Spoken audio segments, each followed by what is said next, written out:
Hi, this is Tony Baxter with Walt Disney Imagineering, and we have got some amazing footage here today. I've got two people with me I want you to meet that are going to share this journey into a Disneyland that no one has ever seen before. I'm Ed Hobelman, and I'm with the Studio Inventory Group that helped bring this footage to light, and it's a pleasure to be here with Tony and one of our newest employees, Walter Magnuson. Great to be here, gentlemen. Right in the middle of us working on this project, we had already put about 150 hours into it. We found this one very unique reel called Walt's Reel. This was a compilation just of Walt Disney and his special team he had assembled. And what's amazing about that plan, that's very accurate to what was actually there on opening day. Standing to Walt's right is Admiral Joe Fowler and Dick Irvine. And Marvin Davis there joining Walt. They actually broke ground a year ahead of time from the opening day, from the time somebody walked through the turnstiles. Most of the construction, though, happened within 7 months. That's 7 months to build this entire project.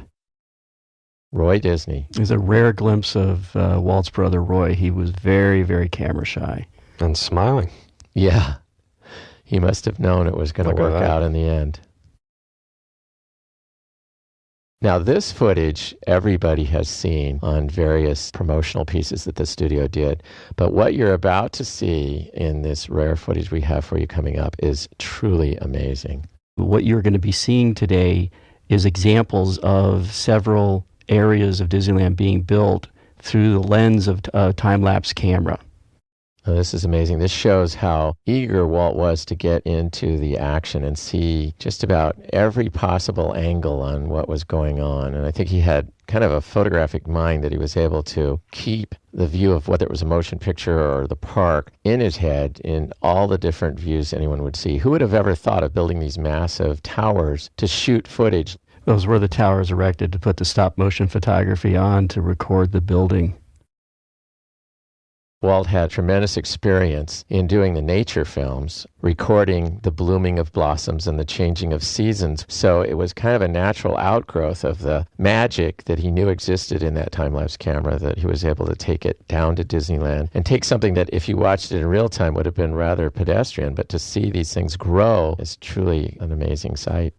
If you look at the trees on the site now, except for the Jungle Cruise area there, which is off to the left, all the other trees are actually part of the orange groves and orchards that were in the area, which were walnut and oranges at the time. And then the larger trees on the site are eucalyptus that were used as windbreaks for the Santa Ana winds, which are quite gusty in this area of the Orange County.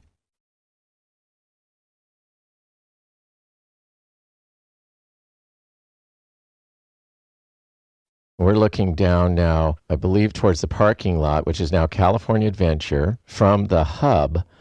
So we're looking down Main Street, and you're watching now the first steel going up for the buildings that we know as Main Street. Off to the far, far left of the picture, you can see what is known as the Lincoln Opera House. And at this time, it was the staff shop where all the ornamentation and detail was created for Disneyland.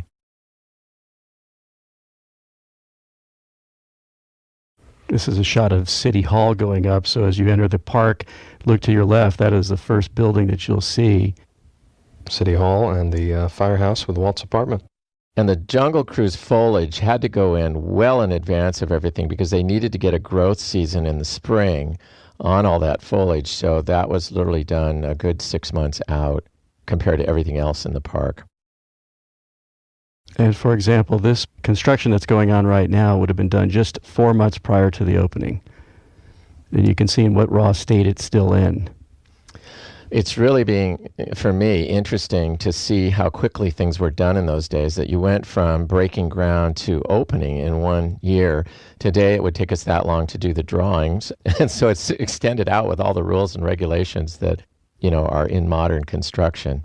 As we go through, I'll tell you some of the fun stories that I've been told by the people that did this as to how the construction process actually unfolded. Tony, how long did Disneyland Paris take?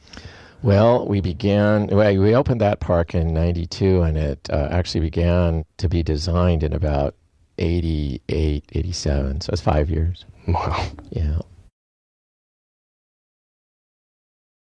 One of the things that's amazing to me about this is that a lot of this would not have been seen if it wasn't for some of the diligent workers in the inventory group who noticed a term on a can that was getting ready to move out of Southern California for deep storage in Pennsylvania in the salt mines, and it said Disneyland on it. And because of the natural curiosity of this individual, his name's Tim Barber, he opened it up and we took a look at it together, and we saw that it was this construction footage. And we're sure that it had not been seen before, so we brought it to the attention of our management, Scott Kelly, and he gave us the green light to take all this footage, all on 16 millimeter Kodachrome, and transfer it to a video format that we could use. And you know, as great as this is, Ed, it's a tease, because I've seen over 200 reels of footage that stretches almost from prior to opening up to the 70s, and it's just amazing, amazing footage. Someday we're going to have a 400 disc set.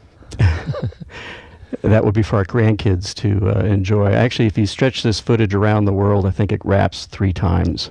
Now, under that tarp in the middle is what would eventually become the portrait of Mickey Mouse and flowers. It's amazing all the work going on, and that takes forever to get that portion of the scene complete. They probably put a lot of effort into making sure that Mickey looked right from the forced perspective. There it begins now, because you view it down at eye level, which means it had to be stretched vertically, almost like an anamorphic Mickey. Walt Disney was certainly a master at realizing even the documentation of the building of one of his venues would be important someday as an historical record. This is shot from a tower that was used obviously for the time lapse, but there are several towers all over the park that were used for the time lapse, as we're going to get into. What you're about to see is the testing of the train here with guests prior to the initial opening day on July 17th.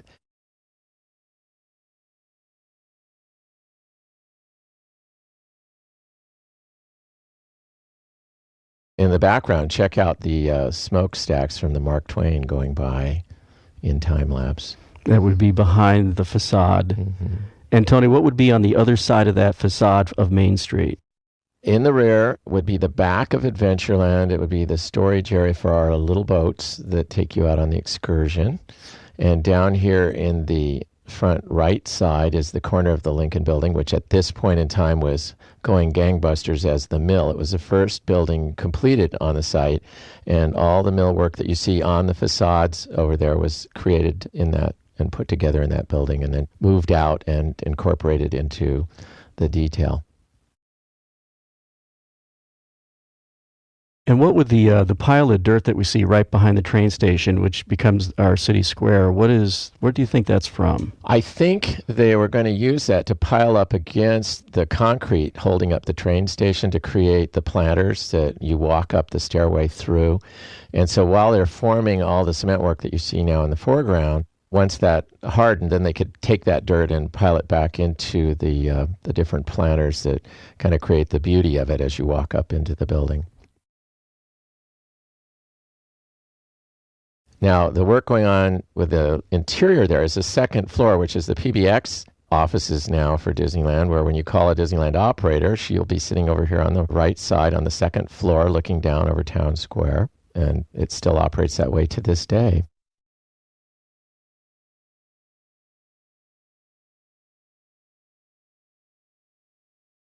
You were mentioning the many hours that we have of this footage that has yet to be shown.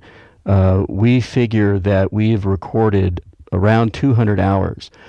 But after a while, we decided to not transfer everything, and there must be literally 300 to 400 hours of this footage. Now, there's that gazebo. Yeah, the moving gazebo. The gazebo was originally intended by Walt to be in the town square, and when you got down into town square, it blocked the view of the castle. So near the opening date of Disneyland, they moved it out, and it appeared then up at the Plaza Gardens area, and then ultimately was moved out to where New Orleans Square is today.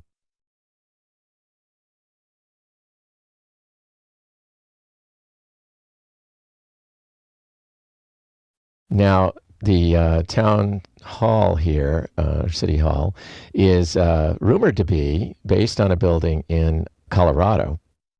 And again, the trees that back up that area are all eucalyptus and brought in many years before the opening of Disneyland to work as a windbreak to protect the orange trees.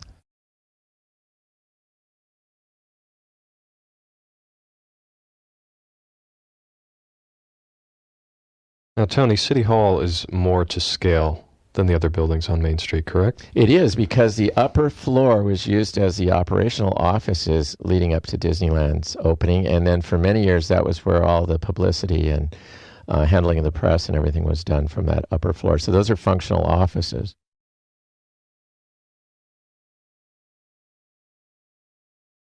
And then, of course, the little fire station, we all know, is Walt Disney's apartment. And he would literally arrive down here on a Friday afternoon and spend the whole weekend there surveying. And I think we'll see some shots of Walt riding around in the park later on.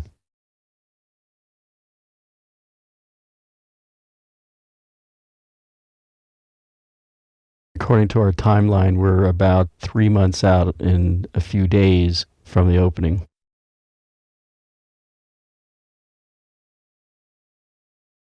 Here comes our gazebo There again. it is, working its way down. And oh my gosh, you can't see the castle, so away it goes after they get it all set up. I love the ability to mold and shape things, and you hear Walt say that in many of his pieces about Disneyland, that he loves that it's alive and can be changed, unlike a movie that once it's in the can, it's finished. And something as dramatic as that, changing the whole centerpiece of Town Square to become the flagpole that we know today, is pretty amazing. We're looking now to Tomorrowland through that gap between the Main Street buildings. Was that going to be where International Street was? Yeah, and there was on opening day, it said coming soon, International Street, and the fence that was that barricade to keep the guests from seeing it is still there to this day. So we're still waiting for International Street. And You'll have to go to Epcot to see World Showcase. Yeah. I was going to say that shot that you just saw there was from a crane moving behind the facade.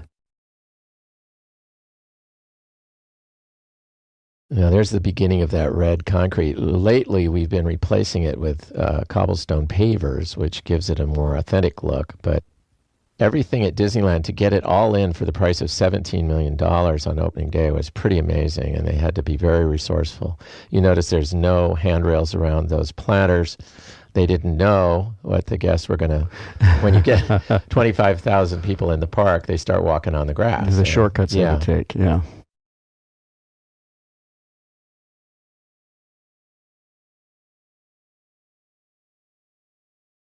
I think we're starting in Tomorrowland, and that highway in the background, right in front of the orange grove, is Harbor Boulevard. And you're going to watch the moon ride, Flight to the Moon, appear very quickly. And all of this was near the end. They didn't really know what they were going to do in Tomorrowland until Ward Kimball did the Man in Space television series. And that really kicked it into high gear as to, getting out there. But it was way late. We're already into May, 2 months from the opening when you're watching this footage. And it literally made it just to the finish line. I'm not sure if the ride was actually open on opening day. It may have been delayed a couple of days, but for the press, they were able to go in and see a good part of the show. But I don't think it was actually open to the public for a few days. Now, Tony, I've heard you tell a story about the crane being featured in some of the artwork. Yeah, we're going to see when the lunar rocket arrives in a minute, which was only days, like 10 days before opening. And they set it up, and they got the publicity people out there, and they took a really great shot, which was made into a silkscreen, a beautiful silkscreen piece that we sold in the Disney Gallery many times. And I always wondered, what is that crane? And it turns out it was actually the construction crane, and whoever shot the picture and painted the painting just thought it was part of, there's the crane. And if you see any of that original artwork, you'll see that crane actually in the picture as though it's part of the gantry or something. And, what did I know? As a 7-year-old kid, it looked great to me. So they had to hold it in the air while they actually attached the landing gear here. And we are about 10 days from the opening of this attraction. And I can't believe that, doing what I do with Walt Disney Imagineering. If we were 10 days away and the facility looked like this, I can tell you everyone that I work for would be having a heart attack. Okay, we're now only 4 days before the opening of this attraction, and it looked really good. Watch the umbrellas and things arrive here in the next few moments out in the front, and they just squeaked by, believe me. Tomorrowland was probably the least complete land. It was. Day, yeah, correct? there are the umbrellas. They're all in, and we're now 3 days away, and this is how it looked just probably a day or so before. It was the least complete. The Autopia was the big attraction, and Right. It's still one of our favorites today. It's the first time kids get a chance to drive.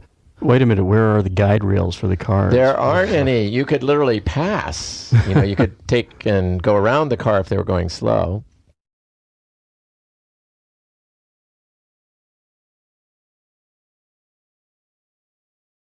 This is another shot. Now, the lake there is the Phantom Boat Lagoon, and it is kind of representative of the fact they're not out there. They never were out there. I think it was the least ridden attraction in all of Disneyland. It just So is this some, what's this here we interesting go. shot here? Well, there's Walt Disney, and I don't think, to my knowledge, there's ever been a shot of Walt riding a bicycle, but that must have been a great way to get around Disneyland when there weren't any rides open.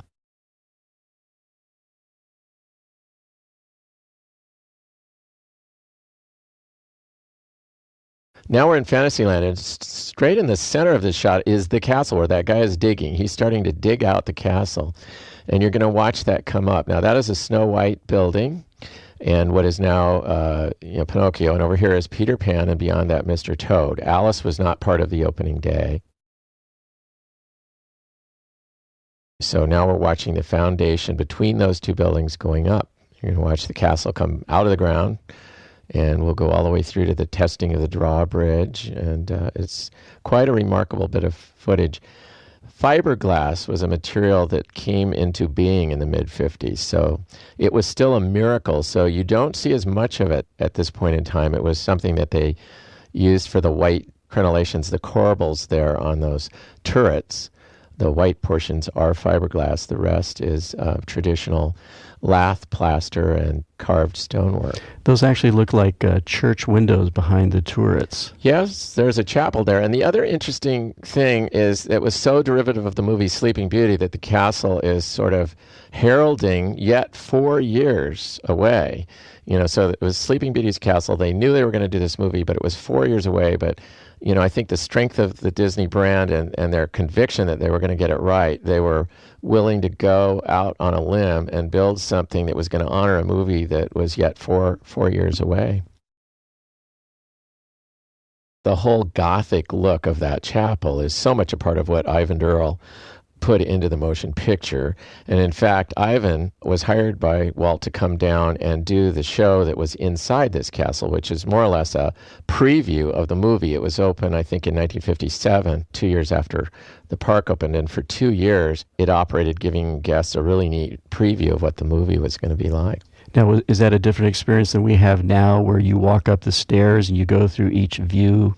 It was very, very different. It had that, just stunning Ivan Durrell stylization.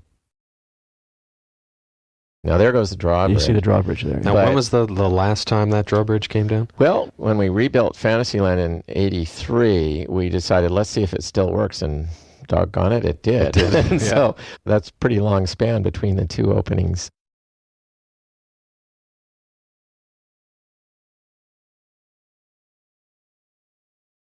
Now, this is interesting. This is going to be Captain Hook's pirate ship, which we all know as the Chicken of the Sea tuna boat. And it was built in the mill where Lincoln is now, and as you can see, moved across the park to its location. And again, like the Flight to the Moon, this was one of the attractions that was right at the end. So we're looking at this, gosh, it's only a couple of weeks from opening. And if you do get a chance to look at the footage that's in the Kinescope opening day of Disneyland, you can see that the boat was painted red. It's black and white, but you can tell they put paint on it, and there were no details. None of the beautiful gold filigree work was on. It was just a piece of wood that had been painted red, and that's about as far as they could get on that opening day. Now, where, other than the fact that it was damaged and thus destroyed, where were you planning on putting this in the Fantasyland rehab in the early 80s? Well, we carved out a space right at the end of the ride where currently you come out into Eric's castle area as you leave the ride, and it was just north of that towards Small World. And so someday, but much of this boat is salvaged, and in the current Peter Pan ride, all the pieces that we could lift off of it and restore into the Peter Pan ride itself, painted in blacklight. And the entire boat was duplicated for Disneyland Paris. And you can visit it with Skull Rock Cove and everything in Disneyland Paris. In orientation to today, where is this in Disneyland now? It is exactly on the footprint of the Dumbo ride. That's what I know. Yeah. And behind it, you can see what is now Storybook Land and the Casey Jr. Railroad. At the time, there was nothing but dirt, and they didn't know what they were going to do with it, so they called it Canal Boats of the World. And the rumor is that Bill Evans, who is the great legendary landscape architect for Disneyland, labeled the weeds so that the ride operators talked about obile vulgaris and various things along the way. Latin names. Yeah.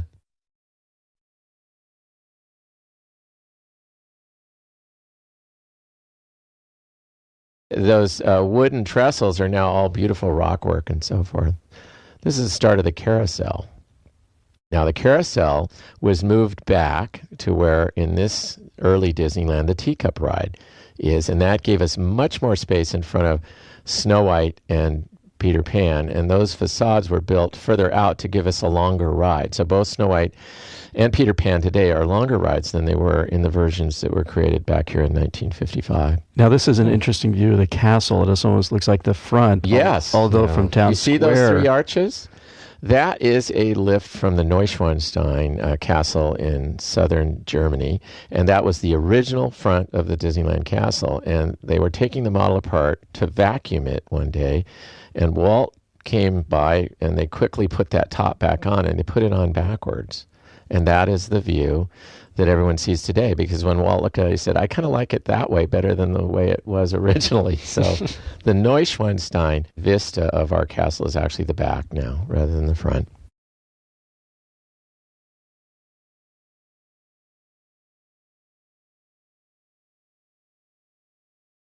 Well, we're moving now to Frontierland, and you get a good sense of the density of the orange groves there. This is Fowler Harbor. It's still pretty much intact as it was on opening day. In fact, we are often restoring the Mark Twain in the same dry And that dock is area. the Mark Twain in the upper left. Yes. That's the base of the Mark Twain. The base of the Mark Twain with the boiler has been installed on it. Now, the actual detailing of that boat was done at the studio, and then these pieces of woodwork and fretwork were all shipped down to Disneyland. Now, we got a lot going on here. They tried filling the rivers of America, and it drained out because the ground in Anaheim is so sandy, it just went right through it. So they had to line it with clay to get the water to stay in place. And down in the foreground is a very interesting predecessor of New Orleans Square. This is sort of near where the French Market is today, a little closer to the river. And it's an odd building because the side where you can see the gables towards the water was themed as New Orleans, and it was called the Chicken Plantation. But the back side that we're looking at was themed to kind of a hacienda and gave it kind of a very early California Western look. So there are a lot of buildings in Disneyland that had two faces that way, and definitely something that would come only to someone who was familiar with backlots in Hollywood, where they could get double usage out of the same structure.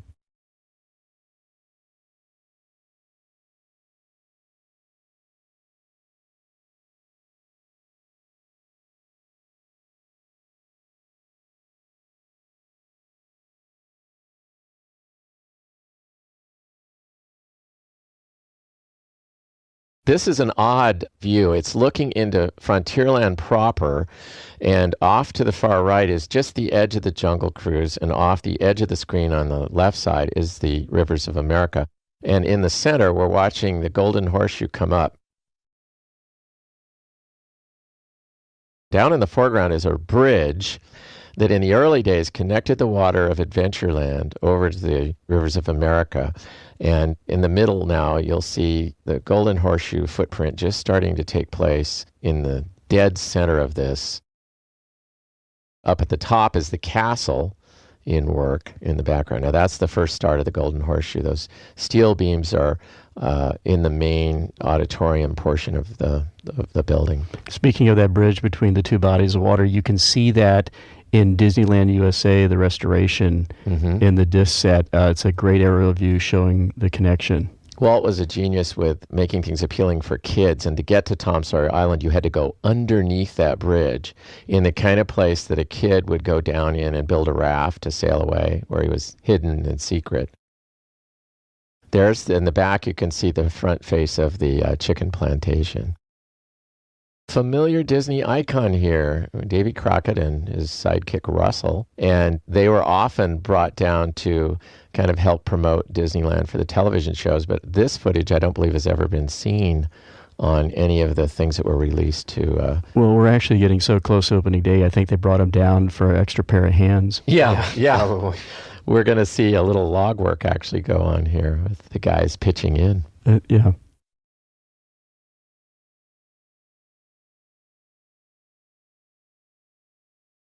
I don't know how much of this he's actually done for a living. But and we don't want you to try this at home. No. He's got to be hot, because this was in July. It had to be close to the end. This is probably early July.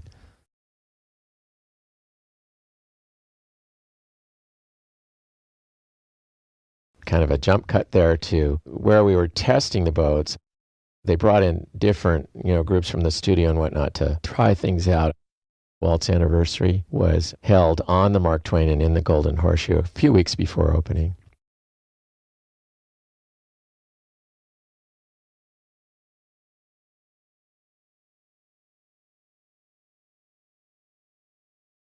This is a model of Adventureland. I've never seen it in color, other than it was installed at Disneyland in a preview center area and resided there many years, but I've never seen it photographed in color. So this is kind of, again, a very unique element. Some of this was used in early television shows, but of course it was It almost looks like they put Davy Crockett at the front. Yeah, or it's Indiana Jones.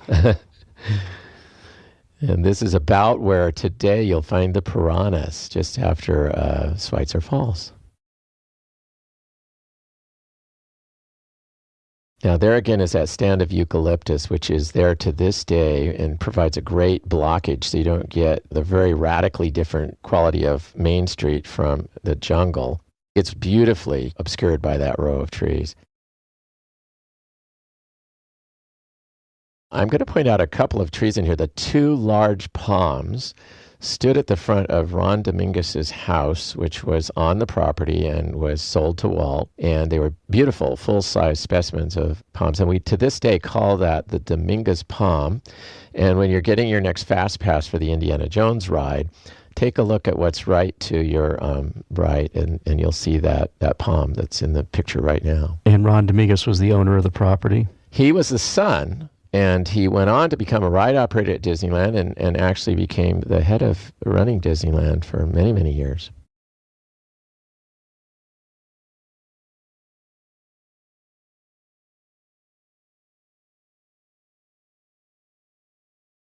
The two trees that are upside down there became banyan roots. Those were walnut trees, and Bill Evans got the idea of cutting the roots off, turning them upside down, and making them look like amazing jungle, gnarly old stumps.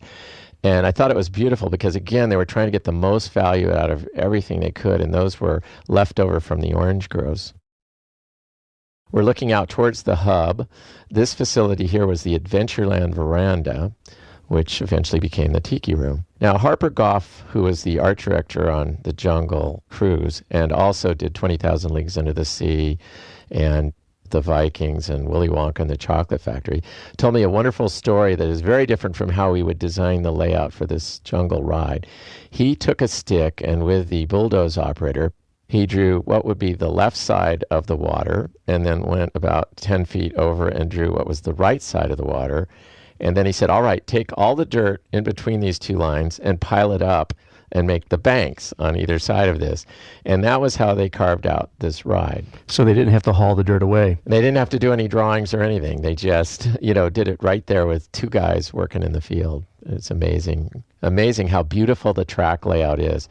I think it's one of the most convoluted trails you can imagine, and in so doing makes it seem like you've gone all over And this is Harper There Goff he on is. the There's right. Harper with his model of the rockwork for Schweitzer Falls.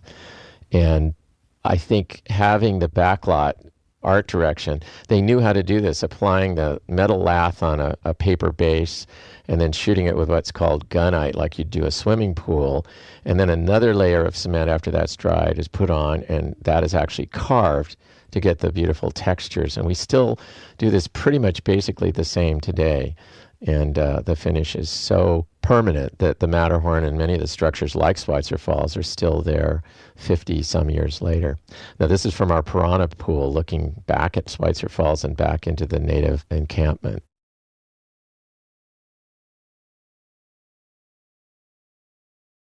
There's, again, one of those upside-down trees, and this is the beginning of the temple in the jungle.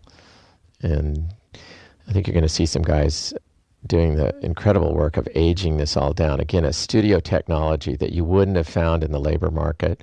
Today, a lot of people are doing this for people's backyards, but at the time, you couldn't find anything like that.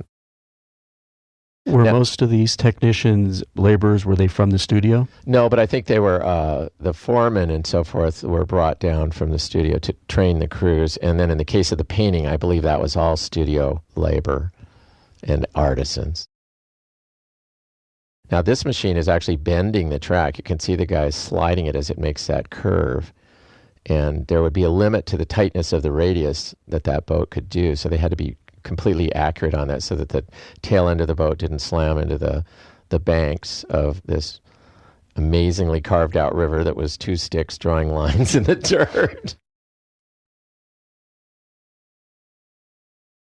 Now, the tower didn't last very long. Again, those are the two palm trees from Dominguez Estate. This was a beautiful loading dock, and I don't know why it was taken out, other than I heard that the jungle grew up so much that the idea of watching the boats from that top deck became a moot point.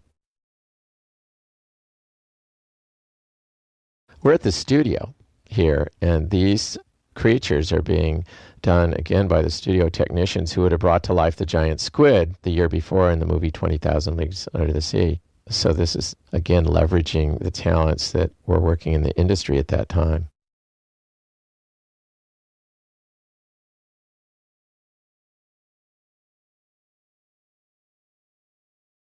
One of the things that's fun, and it's in a lot of other, already shown television works, was always bringing these creatures down the Santa Ana Freeway. And I always like to see them on the back of the trucks and pirates and animals and dinosaurs, and this is kind of tricky again. Did one get away from us? I don't know. You notice that's what we call free animation. When the bouncing of that rhinoceros causes the ears to wiggle, we'll often call that free animation because you don't have to pay to have an actuator in there to do it. Now, all the figures that appeared at Disneyland, whether they were Native Americans or natives in the jungle here, were modeled after a famous actor of that era, Woody Strode, who was, you've probably all seen him in the movie The Ten Commandments. He was the king of Ethiopia. And Harper Goff convinced him to come down, and he was a very well-built man, and they were able to get that casting. Here are the two baby rhinos with their free animation there. It looks sort of like they're on springs, but it was a really incredibly done and yet simple technology. Now, the Jungle Cruise was hollowed out and made deeper wherever there was animation in the water. These didn't last very long. These are so scary. Pretty scary. Yeah, I think they may have been gone before the first year. They found out how bad the elements are on actual real fur, and the studio had to develop ways around that. Now, those are all the different control wires that, make one item come to life. This may or may not be the first time water was going in, but since it's in dirt, I think it's probably a test to see how it was going to work before they gunnited the actual canal, which would have been later. So they just wanted to make sure it was all level. Since they used such scientific methods as drawing the track with a stick, they probably had to find out where water sought a level and then marked that and adjusted so that the boats weren't going downhill or uphill, and everything worked out. I don't know if I'd want to go down underneath that boat or not. I certainly would not want to do it today. No, this is a great shot because today, even if you went to Google, you wouldn't be able to get a look down into the water because it's such an overgrown, amazing, real jungle today. But at this time, you could really look at how fantastic that layout is of making absolute use of every bit of the square footage. This is, again, the terrace, which is the Adventureland veranda. It later became the Tahitian terrace and was added to with the tiki room. And the front side, which is There's that theming. Is the Plaza Pavilion. Now, olive trees were used because they grow really nicely in Southern California, and I'm kind of pleased to say I have 3 of those original olive trees in my yard. When they were going to be taken out 3 years ago, I was able to procure them, and they have all the twinkle lights and still going beautifully. Here we are on the Jungle Cruise, and this is an interesting group of folks in here. I think Gail Storm, who is My Little Margie, is driving the boat in that scene, and Walt is right behind her, and then next up is Harper Goff, who designed the Adventureland attraction. Now, we're thinking this is probably a good few months before opening. Yeah, it's, again, the jungle was well along. It was very important to Walt to get that jungle growing and make it green by opening day, so they had to get the big plants in and then start the ground covering. You can still see a lot of dirt there. And just in case something happened with the boat, you have the diver with you. That's right, because no one knew how it was going to make all those curves. Hey, that backside of water is dangerous. Yeah. If it was a little too sharp, the back end could lift out of the track groove. And here we come to the most dangerous part of the journey, as we all know, the return to civilization in those California freeways.